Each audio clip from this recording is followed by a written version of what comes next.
Bore కొడుతుంది, bore కొడుతుంది, bore కొడుతుంది అని మనం తరచూ అంటుంటాం. అలానే వింటుంటాం. అసలు బోర్ ఎందుకు కొడుతుంది?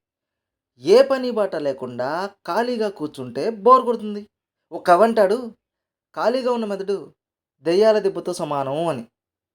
మనకు బోర్ కొడుతుంది అంటున్నామంటే దరిదాపుగా ఈ స్టేజ్‌లోనే ఉన్నామని అర్థం. ఆరుగాలం వ్యవసాయం చేసే రైతులకు బోర్ కొడితే మనకి రోటీ, కపడా ఉండవు. ప్రయోగాలు చేసే శాస్త్రవేత్తలకు బోరు కొడితే మనకు కొత్త కొత్త ఆవిష్కరణలు ఉండవు.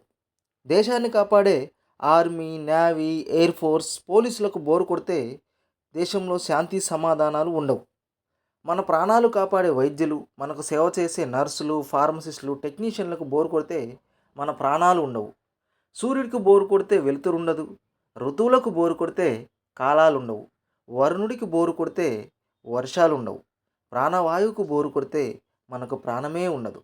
కాబట్టి నిరంతరం నీవు అనుకున్న లక్ష్యాలను ఛేదించడానికి నీ సమయాన్ని వెచ్చించు.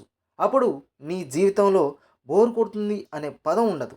నీ తల్లిదండ్రుల ఆశలు, నీ ఆశయం రెండూ నెరవేరుతాయి. Thank you very much. Me Srikanth.